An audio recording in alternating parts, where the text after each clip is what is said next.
ఈ అమ్మది ఎల్లంపల్లి. నాకు ఒక కొడుకు, ఇద్దరు బిడ్డలు. కొడుకు అయితే చనిపోయిండు, కోడలు ఉంది. ఒక బిడ్డ, చిన్న బిడ్డ ఇక్కడ మూలమూరులో ఉంటుంది. ఆమె కూడా అడిగాను నేను. అడిగితే ఆమె మా అమ్మ వస్తే నేను ఉండా చనిపోతాను, ఆమెతో ఇబ్బంది నాకు అని ఆమె అన్నది. పెద్ద బిడ్డకు మాట్లాడితే పంజాబ్ గట్రా పెయిన్ అన్నది. నేను వచ్చేటప్పుడు 15 రోజులు అవుతుంది. 15 రోజులు ఇప్పుడైతే హాస్టల్ అనాథ హాస్టల్లో తీసుకుపోతారు అంటే సరే తీసుకుపోమని. నేనైతే 15 రోజుల వారి తర్వాత వచ్చి పోయి చూసేస్తా అది కానీ తీసుకొచ్చుకోమని చెప్పి. ఈ ముసలమ్మ కూడా ఇష్టం, నేనేం పోతాను. అందరికీ నమస్కారం. చూడండి, సమాజంలో ఎంత దారుణమైన సంఘటనలు జరుగుతున్నాయంటే, ఈ అమ్మకు కొడుకున్నాడు కానీ చనిపోయాడు. సరే, చనిపోయిన గురించి మనం మాట్లాడద్దు, తప్పే.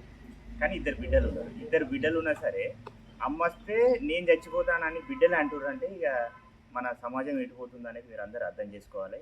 కమ్మలమ్మ పాపం ఇక ఏంటంటే నిలబడి కూడా పని చేసుకోలేదు, వంగి నడుస్తుంది.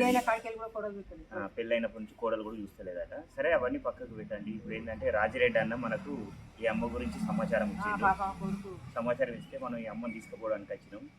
ఎందుకంటే పాపం ఇలాంటి ముసలి వాళ్ళను మనం దగ్గరుండి చూసుకుంటేనే అవస్థపడతారు. మరి ఇక బిడ్డలుండి కూడా మేము పట్టించుకోము, వాళ్ళే బతకాలని అనుకుంటే ఈ టైంలో ఒకరు చెయ్యి పట్టుకుంటేనే నడిచే అంత పరిస్థితి. మరి ఇలాంటి ముసలిలను బిడ్డలు పట్టించుకోకుండా, ఎవరు పట్టించుకోకుండా ఇట్లా రోడ్ల మీద పడేయడం కరెక్ట్ కాదు. అందుకని ఇలాంటి ముసలి వాళ్ళకు మన స్పందన ఆశ్రమం ఎప్పుడు అండగా ఉంటుంది. రాజిరెడ్డి అన్న మనకి ఫోన్ చేయడం వల్ల మనం వచ్చి ఈ అమ్మను మన ఆశ్రమం తీసుకోవడం జరుగుతుంది.